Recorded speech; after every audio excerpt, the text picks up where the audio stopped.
Okay, so welcome to Pro Mindset Podcast. I am your host, Craig Doman, and today my guest is an MMA, UFC, UFL, mixed martial artist fighter, Amun Cosme that goes by Moon. Moon, welcome to Pro Mindset. Thank you. Thank you for having me. Okay, so what is your story? Share with our audience what your story is that got you to the point where you're at today. Okay, I'll give you a condensed version because it's a lot of layers. But essentially, I had a pretty late start in martial arts. I didn't start martial arts as a 8-year-old, 10-year-old. I didn't wrestle in high school. I didn't do any of that. I actually didn't start training martial arts until my 20s, and I didn't take my first fight until 25. So I think I had about 3.5 or 4 years of training. So you would say that, oh, okay, Moon got into martial arts late. It's a late start, but part of my journey and my story is just kind of overcoming, which I think every fighter, that's a huge part of their story. Is that as a fighter, there will always be obstacles in your way, and learning how to overcome is what makes you a fighter. I always tell people, like, you don't have to be a professional. Not everybody's a professional fighter, but we're all out there fighting for something.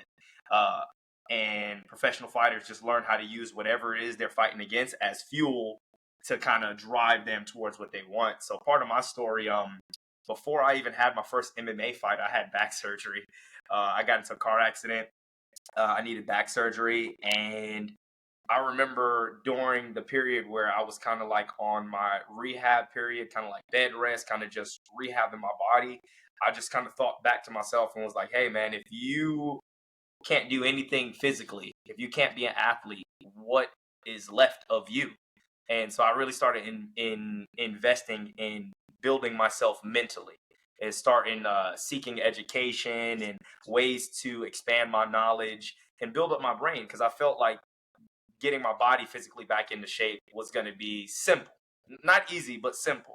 And against all the doctor's orders saying that I possibly wouldn't walk straight, I probably wouldn't, play sports or any of that, I took a leap of faith and just a hard headedness of a fighter. And I was like, hey, look, this is stuff that y'all say that I'm not going to do, but I believe I can do it. So I just got to spending more time in the martial arts academies, and the more time I spent in the martial arts academies, the more that it really resonated with my heart. And I started overcoming all these little battles in my life, and that one thing turned into the next, and it was like a domino effect. And I took my first fight at 25, and after that first fight, I took another fight that year, and I took my third fight that year. So I had 3 amateur fights in that first year, and I fought for my first amateur title in 2016 is when I fought for my first amateur title. And I remember when I won that, for me, it was such a huge deal because I was like, I remember them saying I wouldn't be here. I couldn't do this. And I didn't just prove them wrong, but I proved to myself how right I was and the belief that I had in myself that I could be here. And that was kind of like the spark that just kind of like just set my career aflame. And it's just been going ever since. Okay, so correct me if I'm wrong. You're 6-1 as a pro fighter, Yes, sir. and you're in the bantamweight, and you're going to be fighting for the UFL championship early in 2024. Yes, that is Okay, correct. you just told me that you just said that fighters are always fighting for something. In addition to the opponent they're fighting against, they're always fighting for something. What are you fighting for? For me, the constant it's the constant pressure I put on myself to prove myself right. It's like I always knew that in some shape, form, or fashion, that greatness is something that can be attained by any single person if they're willing to sacrifice. So for me, every time I get in that ring, it's to prove to myself as well as to my family. I have a very close relationship with all my siblings and my family and my mom and my cousins, and I sacrificed a lot. I chose this path. This path did not choose me. No one told me, hey, I think you should go be a professional fighter. Society never told me, hey, man, that's the right thing to do. No one told me to pick this path. I chose this path. So this is something that I have fully dedicated myself to. And when my family sees me sacrifice time and money and just health, everything to just go all in on this journey, it also gives them a boost to know to realize like, hey, whatever it is that they want, that if they sacrifice and they make that and they fight for it, that it's something that can be attained no matter what the obstacle is in your way. And that's kind of my driving force is, to prove to myself my own greatness, as well as provide a role model for my family and the supporters that look up to me, to show them no matter what obstacles are in your way, as long as you continue to fight relentlessly, that you can overcome those things. Okay, Moon. I find that a lot of people that are chasing greatness are also trying to show that they can do the impossible. And for someone that's in your shoes, who's stepping in a ring against another man who can't get what he wants without taking you down, and you can't get what you want unless you take him down. What is the mindset that you have at the beginning of a match? Because you're like a gladiator. It's either kill or be killed. Yeah. What is the mindset? How would you describe your mindset when you're in the ring and your opponent's in the ring and the match starts? For me, I think it's like if you can have the perfect balance. I can think of every last fight I've ever been in, and I know the fights where I am 1000% locked in, meaning, hey, no matter what happens in this fight, I know it sounds extreme, but this is how you got to think of it, like life or death. Like, no matter what happens, I have accepted responsibility. Either I'm going to destroy this guy or this guy's going to destroy me. And there's something about, I tell everyone, when you get in a cage and they actually lock the cage door, you can hear the cage door go clink, that there is no way out. There is no other feeling like it. People say, oh man, you can play football, you can play this, you can play whatever sport you want to play. But when they lock you in the cage with another man who has been trained for 2 or 3 months just to separate you from your consciousness, it's a different feeling. And it's the instincts, fight, flight, or freeze. You can't flight, you can't leave because you're not jumping out of the cage because it's locked. So now you have 2 choices, fight or freeze. And something about when that cage door goes clink, clink, and I hear that clap and say, you ready, you ready? There's literally like a switch that goes on in my head. And to me, I feel the perfect balance is a balance between feeling everything and feeling nothing at all. And you just ride that line of detachment, because I want to detach this guy from his consciousness. He wants to do the same thing to me. So when I hit this guy with a good shot, I'm not thinking, oh man, is this guy okay? Like, did I hurt him? No, you have to go to that place, that very primal place where it's either you or them. And I tell people, getting physically ready for a fight is very easy. I stay in shape. I live in the gym. This is what I do for a living. But getting mentally prepared to go all the way if you have to. When you hit someone or you cut them with an elbow and you're mounted on them and not thinking about that person's health, you're thinking about the finish. It's a very primal place. And I think you have to have a good balance of being detached from the emotions, but also have them available if you have to call on them. So it's a balance game. But for me, as soon as that cage goes clink, lock, and they clap hands and say, you ready? Like, there's literally a switch. And my team has pointed out a couple times where it was like, man, I didn't like the look on your face prior, like right when the cage closed. It looked like you were flat. And I was like, I took all the emotions in from the walkout, all the crowd going like, got the energy, and then I just flatline. And then as soon as the clapper goes off, boom, I have a mission. And when you have a mission, it doesn't matter how you feel. What matters is you get the job done. I don't feel good today. Cool, go get the job done. I feel bad today.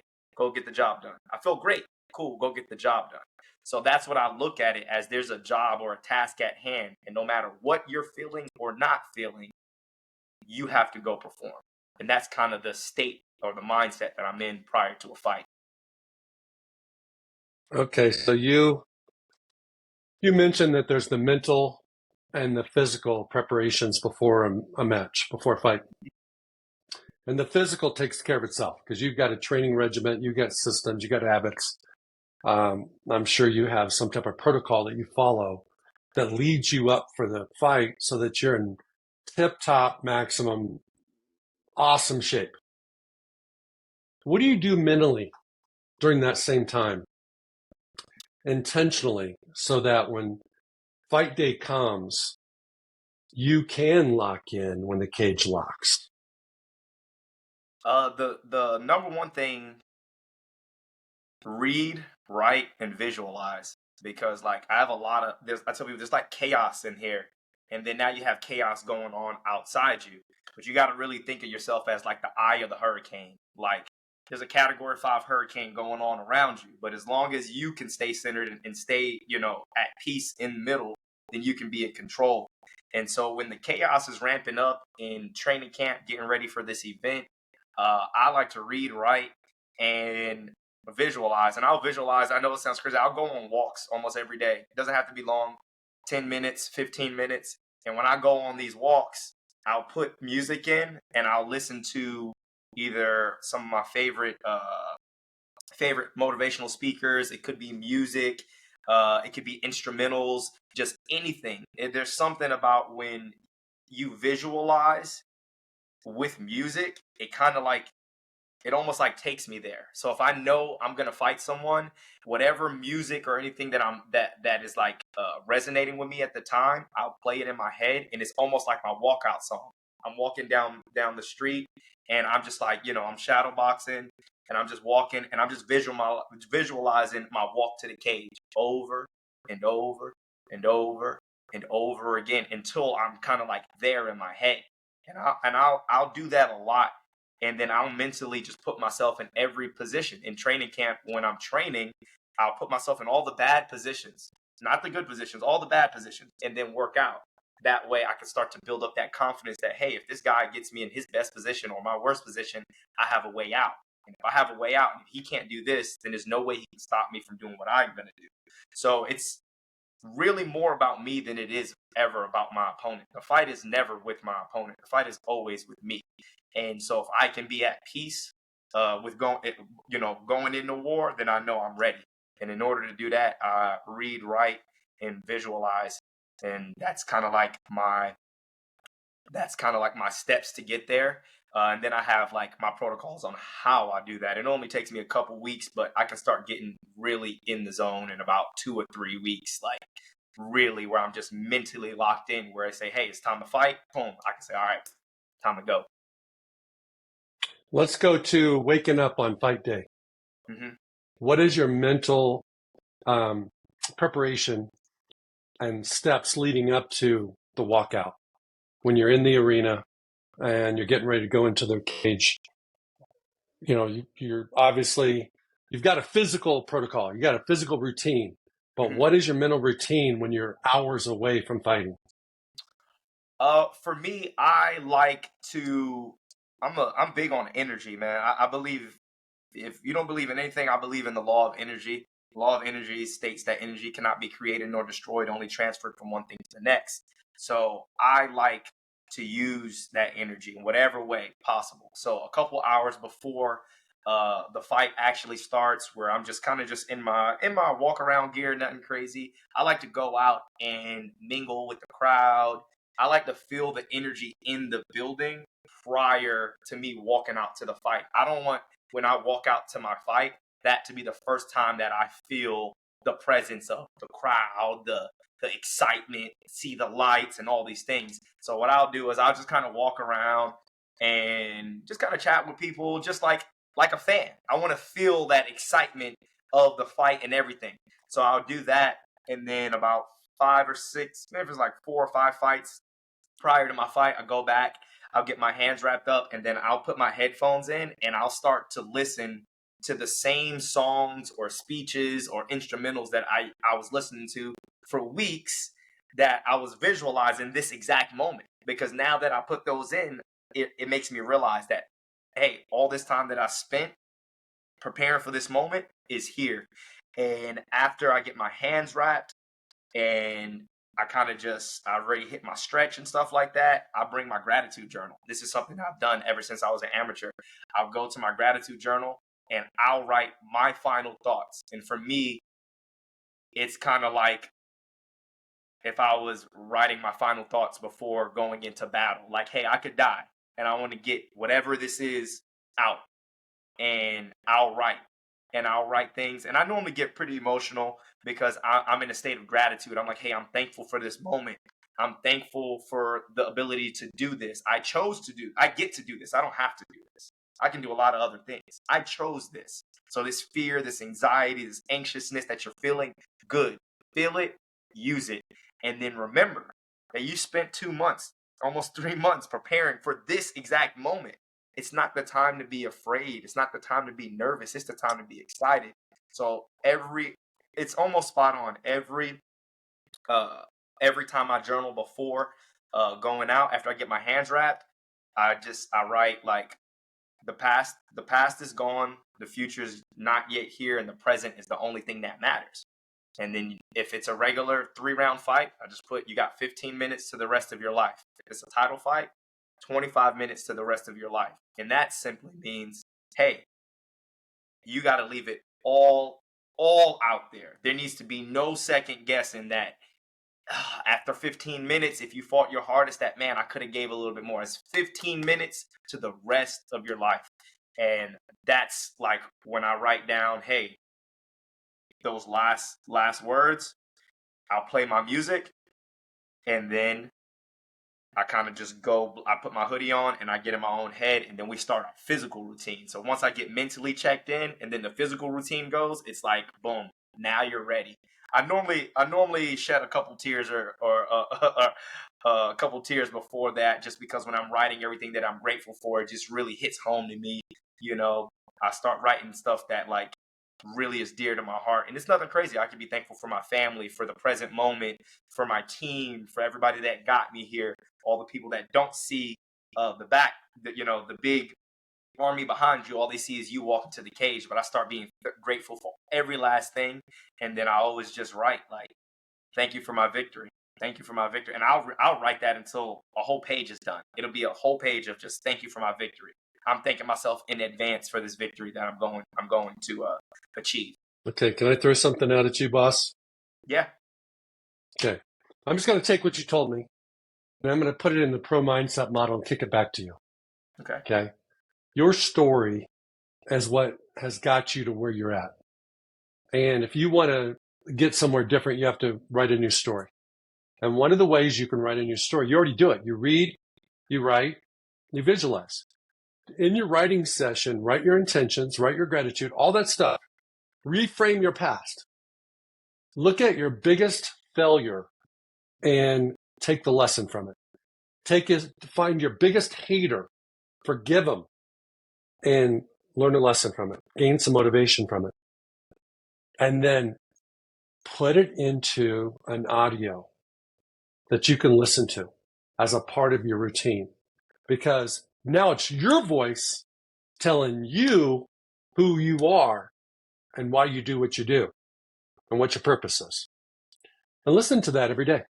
And when you think it's getting outdated, update it. So that on the morning of your fight, you might be listening to some famous motivational speaker. What if that's you? Listening to you about you. Yeah. The second thought I have is about visualization. What I have found is that visualization works the best when there's an emotion attached to it. And so when you are visualizing yourself in a bad position against an opponent and you're finding a way out, the emotion that you're creating is that there is a way. I can do this. I can win.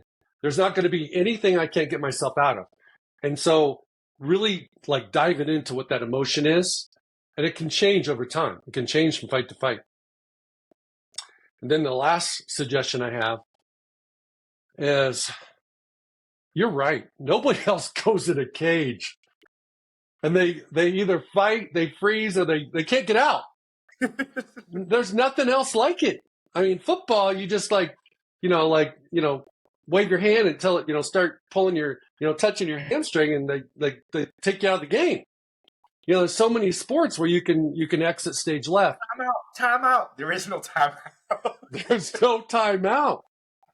And so my thought for you is this: create a performance cage in your mind that is a headspace that you develop over time leading up to a fight.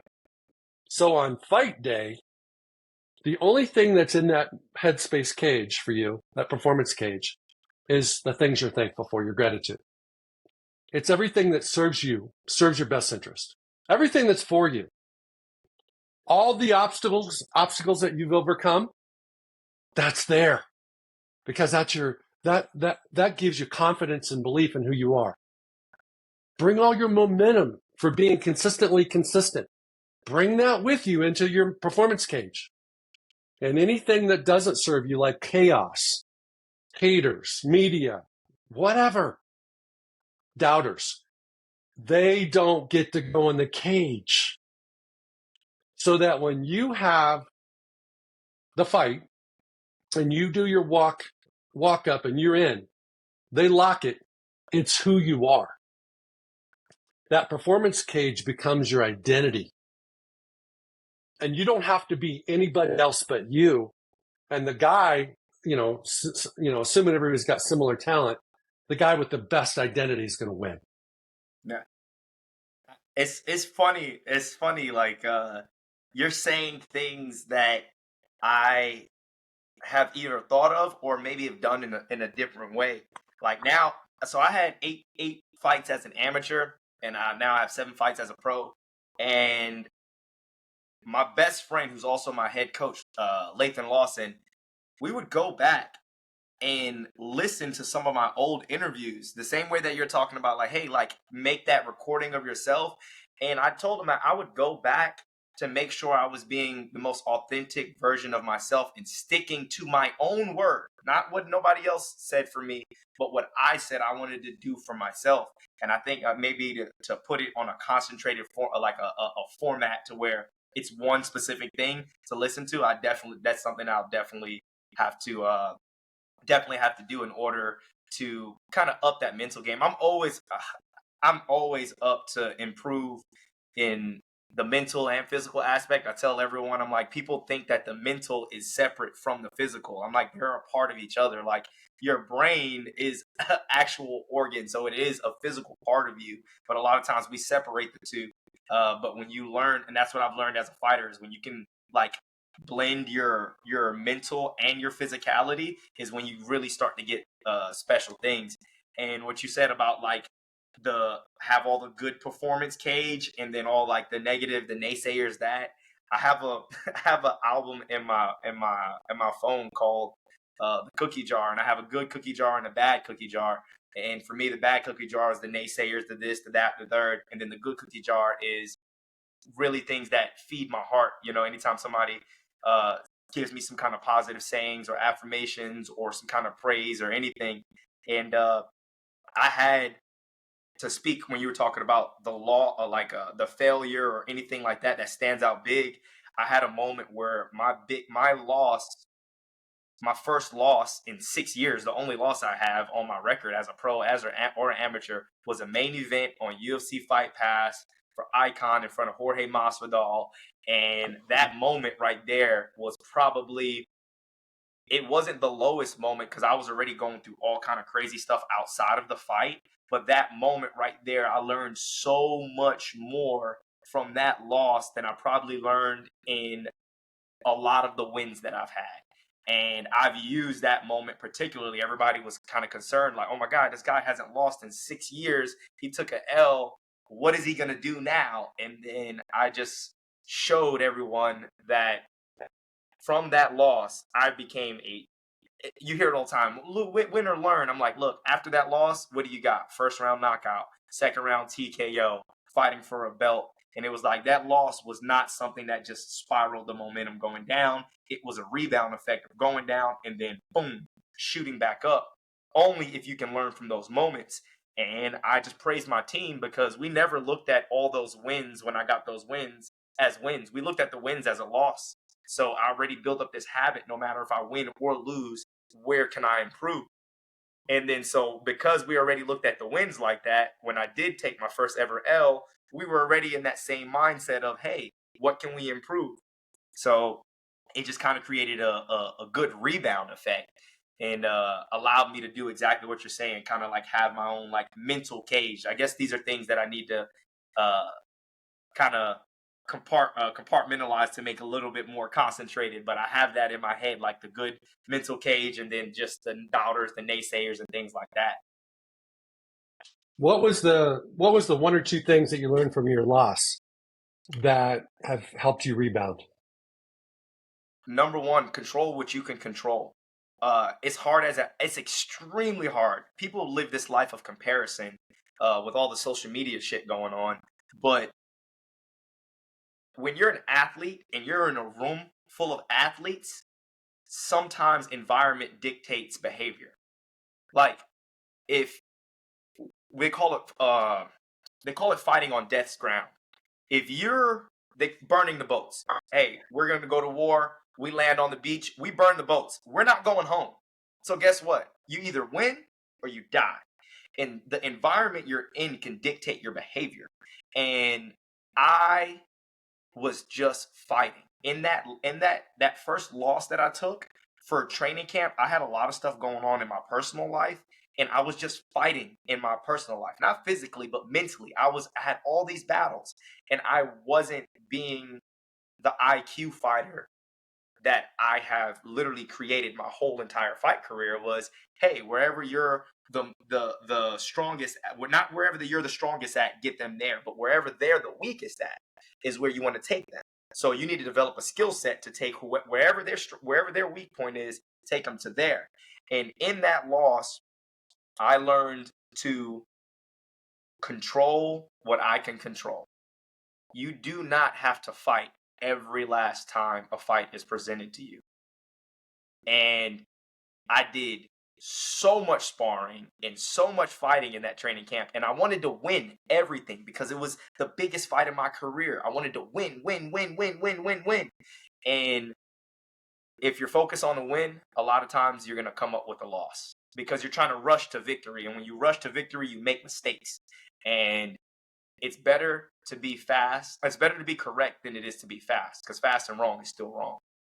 And I was in a rush to win everything, to win, win, win, win, win.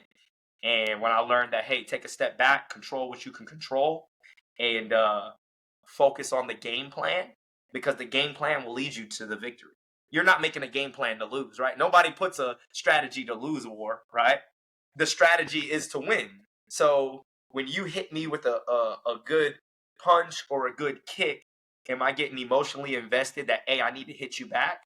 Or am I diagnosing what's happening? What did you hit me with? How did you hit me? Was I going forward? Was I going backwards? Was I going left? Was I going right? I'm too lead leg heavy. I need to back my weight up a little bit. Okay, cool. I need to be on my toes. Get off the heels. It's like when you're emotionally invested in a problem, you don't see the whole problem because you're so in it. It's like trying to read a book from here. It's like, hey, back up. Now you can read. So from that loss that I took was control what you can control and don't focus on the win. Focus on the game plan. Your game plan will lead you to success. If you want to lose 10 pounds, cool. What's the game plan? Exercise regularly 3-4 times a day, 3-4 times a week. Start eating healthy. Cut out fast food. Okay, that's your game plan. If you stick with that, you'll lose the 10 pounds. But if you just tell yourself every week, I'm going to lose 10 pounds in a month. I'm going to lose 10 pounds. I'm going to lose 10 pounds. It's like, well, you're not following the game plan. You're saying what you want. And that's everybody wants the win. But if you focus on what gets you to the win, you have a system. And when you have a system, it's easy to be successful because you just follow the system. Cool. This system gets me lose the 10 pounds. Cool. Now what do I want to do? Now I can just tweak the system. Moon, love those learnings. One thing that I found is that everybody wants to win. And the reason why everybody wants to win is that's where you get the recognition. That's where you get the rewards. That's where you get the paycheck. Mm-hmm. But the goal should always be to be your best. Perform your best. right? 1000%. And so think about this concept. You don't do your best and you win. Okay, you just feel icky about that dub because it's like I could have did better. Okay, but let's say you win. Let's say you play your best, but you don't win. You can live with that because you can't do better than your best. Can you do better than your best? No, because it's your best. Yes, no. Yeah, you prepared appropriately. Your systems were in place. You visualized. Your movie time was awesome. Your diet, nutrition, sleep, everything was awesome. Your headspace was awesome. You get in the cage and you do awesome, and you still lose. It is what it is, man. Okay. So what I find with young athletes, especially, is they spend too much time watching the scoreboard. They're trying to win, I right? couldn't agree more. You're doing this, and it's like, yo, look in front of you. You're like this. Like, look in front of you. You're like, bro, stay the course. So if you're best, how many times have you watched? I apologize, I didn't mean to cut you off. But how many times? No, you're good. You're good.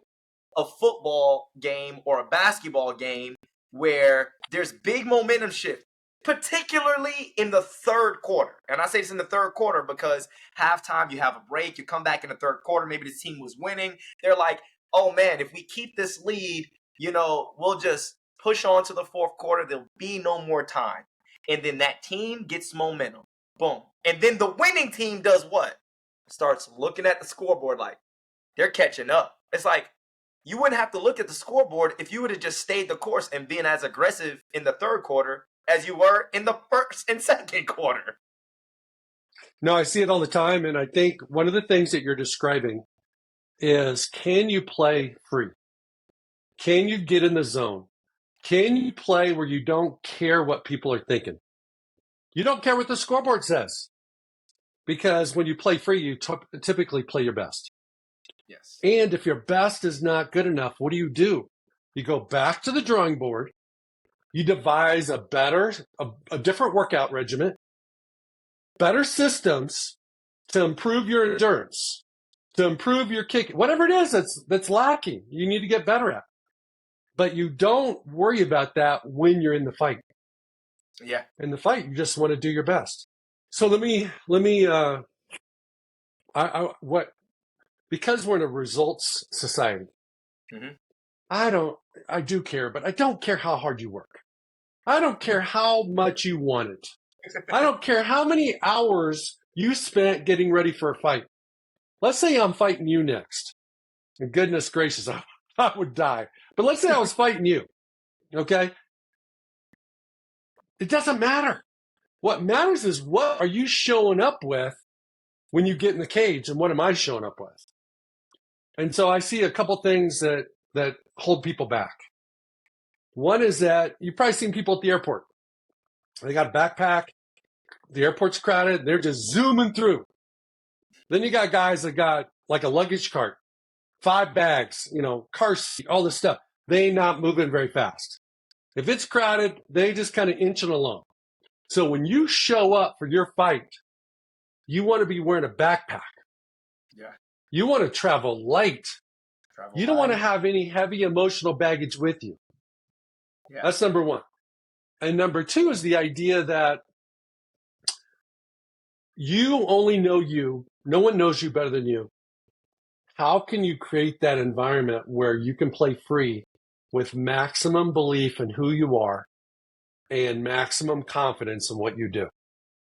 And so let's pretend that the cage has oxygen, which it does. But let's just say there's a boundary of oxygen in there. But that oxygen's all belief. And you believe in yourself completely. I'm betting on you. Because there's these guys called 99.9ers. They believe in themselves 99.9% of the time. They look the same as you. They work just as hard as you. Might have worked harder than you. But when something goes sideways, something unexpected, That's when that 0.1% shows up. Thoughts on that? Oh man, it sounds like you spoke to my one of my coaches, Bubby Mitchell. We had this conversation before. We had literally this almost spot on conversation, and he talked about self belief and confidence as a fighter, and he called it like a gear, and you have all these little gears, but the big one is the self belief and the confidence. And there are all these other little gears that you can turn, but he's like, hey, the more gears and stuff that you have, you got the more stuff going on, and once you have that one sliver of doubt and that one gear slips, and then it now becomes harder to turn that big wheel of confidence or self-belief. And that's huge. If you don't believe in yourself in the cage, in a time of chaos, in a time of fight, your opponent will sense it. It is, when I say it's primal in there, it's primal. When you make a guy bleed or guy makes you bleed, they can see it in your eyes. Is this blood making you like go back? Or is this making you like, a sense of urgency? And that self-belief and that confidence that's built up, I like to really believe that confidence comes from repetition. Because if you're not good at something, if I told you, do you speak Japanese? I do not. All right. If you took 1 hour of Japanese and then you tried to speak it, you wouldn't feel very confident. But if you took a class an hour a day, 30 days, 60 days, 90 days, and then you had a team of people around you also giving you, helping you out. Everything that they're doing is to help you. Then you start to get this belief and this confidence. And now you have the ability to perform better because of the repetition that you put in. And ultimately, I believe self-belief is key. There are some times where we're going to doubt ourselves. That's just human nature. But like you said, there are a lot of people faking self-belief, right? Fake it till you make it. But you said the most important thing early on. You said, hey, being your authentic self. I'm going to take the guy who is 100% him. I tell people, if you're afraid in a fight, good. Use it. Don't pretend you're not afraid. Because if you try and pretend, and you see all these guys at the weigh-ins, they be all like, in the face. I'm not that guy. I tell people, like, I'm not going to hit you on stage and not get paid tomorrow. Like, I trained 2-3 months for this one fight. You want me to waste my energy to be all like, give you this, like, yeah, you can see me. And I'm just like, yeah, it is what it is. And you said something. You have the 99.9 percenters. And a good friend of mine told me this, and it was like 2016. He said 99% is 100% out. 99% in is 100% out. He says I 100% agree. That 1% is the most important percent. Yes, the last one. So here's what I would tell you is that I break up confidence and belief. Okay. I think they're different. Your belief is in who you are as a man. God created you for a purpose. You're a father, you're a brother, you're a son. You've got all these roles to play. It's like, it's who you are. Take away those roles. Take away your titles. Who are you? You still love yourself? You got to. And here's the other thing that happens with belief. If you're a 99.9er, so is your coach. So is your wife. Yes. So is your teammate. So is whoever. Your colleagues. That you set the cap for how much people believe in you, by how much you believe in you. Yes. And then let's confidence is a different animal.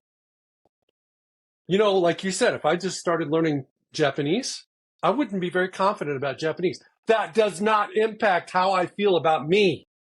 Yeah. I'm still 100%er regardless. If I go play golf and I can hit a driver, but I can't putt or whatever it might be, it doesn't affect who I am. This means I need to get to the driving range, or I need to get on the putting green, or whatever my weakness is. So you as a fighter, you have strengths and weaknesses. You have things you're good at, and you have things you're not as good at. And you want to improve all of them. And your confidence on a certain move might be different than a confidence in a different move. But it should not impact how you feel about you. And you're 100% right. If you don't believe in you 100%, it's going to kill you in two ways. Your opponent knows it. They're right in you guys are on top. You guys are intimate. Yeah, I tell They you, know it. They can close their eyes and still feel it. And when you face adversity, when you get a little bit of you get blindsided, he does something you didn't expect. The official makes a call that you didn't think was right or fair. You could pick the poison, whatever that is, when it shows up, because it always shows up. yeah.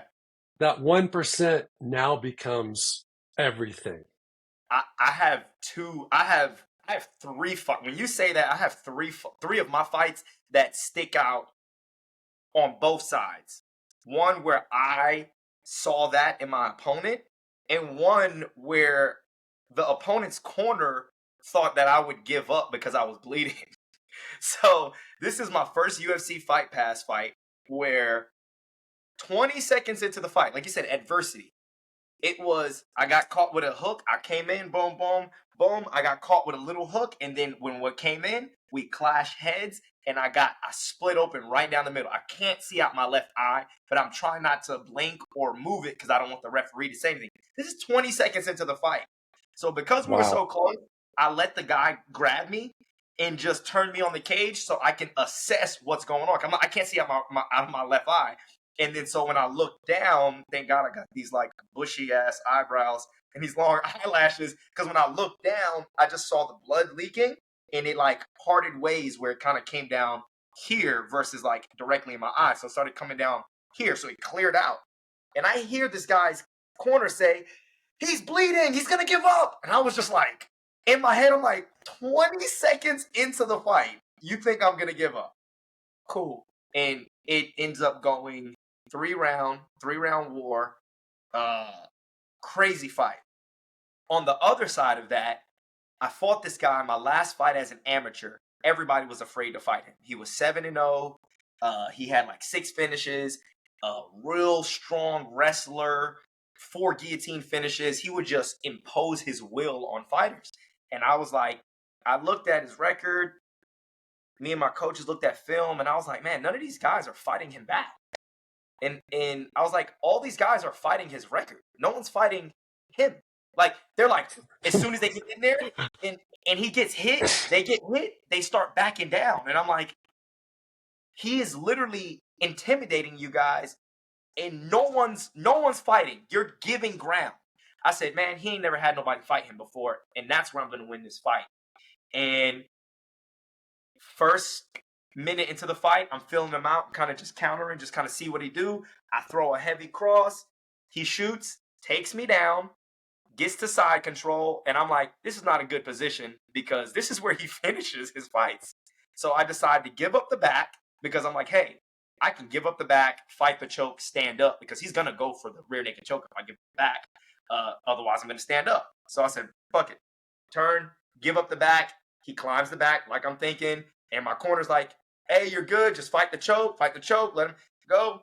This guy's a wrestler. Soon as I separated and I switched positions, I saw his face. He fell down. I get a wrist trap, so he cannot turn into me. So now I'm like, oh, you're done. Like, you can't turn into the cage because I have the wrist ride. And he didn't know I wrestled.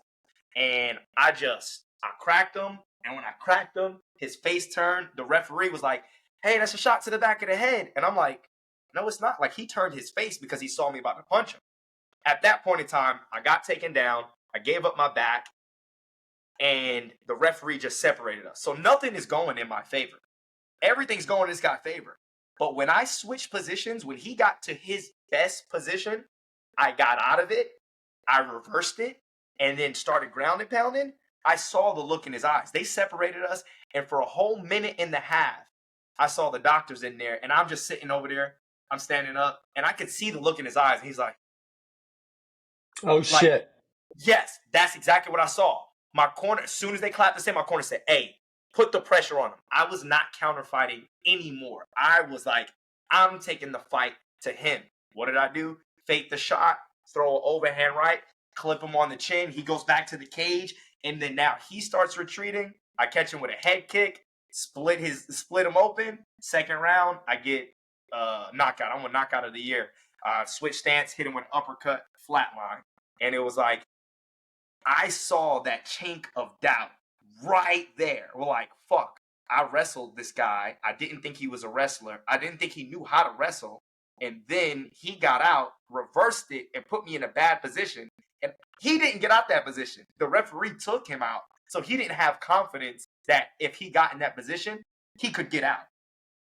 And that was like you said, that belief that, hey, this guy took me down, but I didn't go, oh my God, like, this is his money position. Let me panic. I was just like, yo, we're going to get out of here. I'm going to go into a better position that I can get out.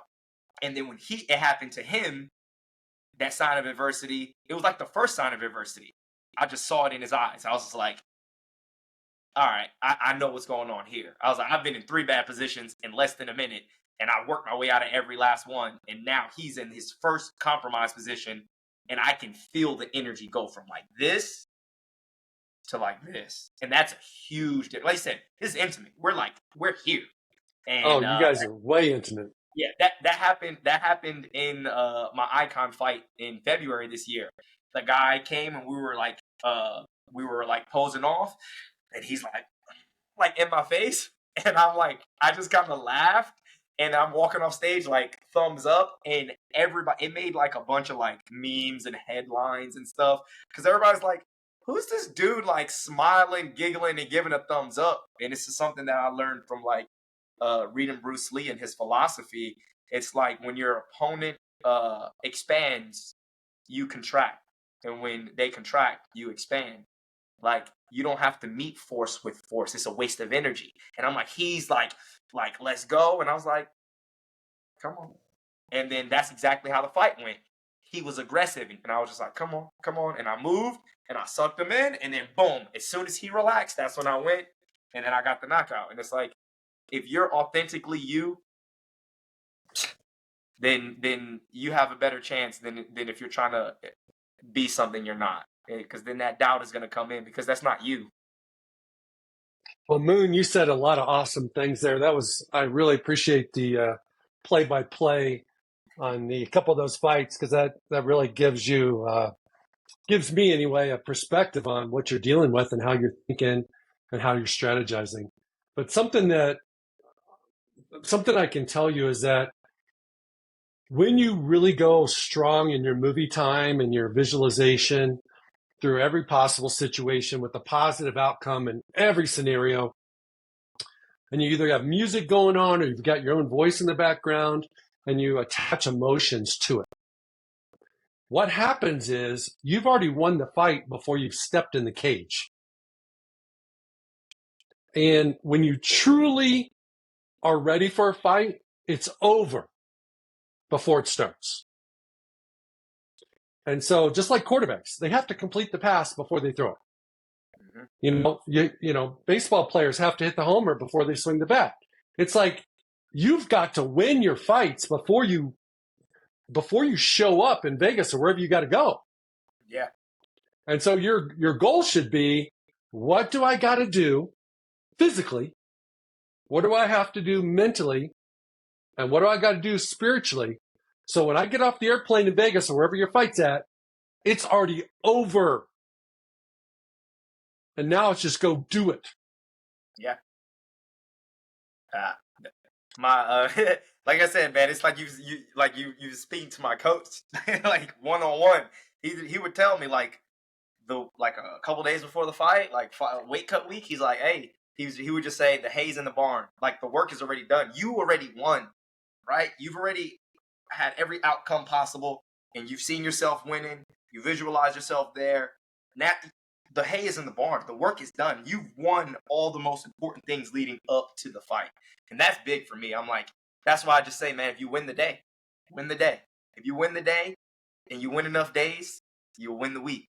And that doesn't mean like get off task, like think about the win. But I'm saying, hey, in order to win today, I need to do follow this game plan. And if I do that, the belief in myself will always be there, but the confidence will definitely continue to grow. And then when you have those things working hand in hand, it's like you feel. I tell people, man, sometimes I feel like I could run through a brick wall, like on a fight day. I'm like, if you give me a brick wall, I think I can make it through there. Well, I have a lot of respect for UFC fighters because there's very few people on the planet that can do what you guys do. I mean, be straight. I mean, how many people can put themselves in a position where it's kill or be killed? You know, what happens is we don't have a kill or be killed society anymore. I mean, Yeah, that's the way it had to be, yeah, 2,000 years ago, 3,000 years ago. If you wanted to eat, you had to kill. But now it's like just play video games and chill out and kick it on the couch. It's like people want everything delivered. DoorDash is awesome. Uber Eats is awesome. You don't have to do anything. Just sit on the couch and use your phone. So to do what you do is, I tip my hat to you because very few people can do that. Sometimes your fights are so brutal, I can't even watch them. I'll be sitting there, I'm sitting on my couch watching it and going, oh my God, that's just so crazy. Because you have to be so animalistic, primal, like you shared, that I don't know, that's not in everybody's wheelhouse. So it takes a special mindset to do that. yeah. I think the fact that society has came so far away from that now, like everything is cyclical. Everything goes in cycles, and like you said, you can DoorDash, you could be at home, you could do this, but there are instincts in us that drive us as humans, and I think the further we get away from that, the more you'll start to see guys and people start to go why they're gravitating towards MMA and combat sports is because the farther society gets away from that kind of mentality and the more comfortable we get at just everything getting door dashed and delivered and I could just get it sent to me. I don't have to go shop. I don't have to do anything. There will always be that thing inside that says to get back in touch with your most authentic primal self because that's who we are in our nature. And if you can find something that puts you there morally and ethically, then I'm for it. And for me, that's MMA. I get to That's show up to it awesome. where people are trying to literally uh, choke me and punch me and kick me, but I do it willingly and I feel great because of it. Because if I didn't have something like that, I I don't know where else I would find that kind of what could get me to that primal place. I couldn't name. There's nothing else in society that like I can do as a man. Maybe go hunting.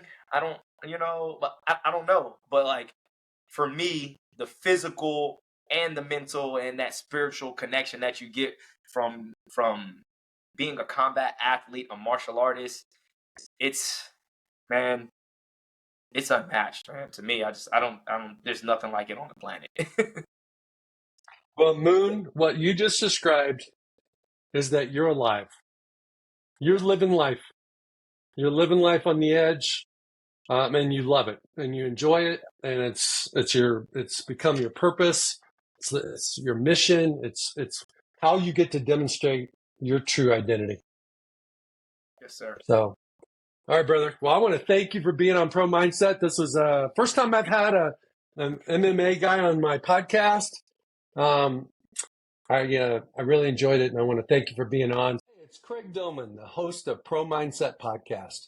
I want to thank you for listening or watching today's show, and you can catch us every week on the normal social media platforms like YouTube, Facebook, Instagram, and all the listening podcast platforms.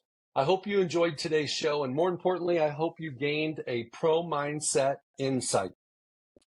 Please be sure to rate and review Pro Mindset Podcast, and I look forward to catching up with you on our next show.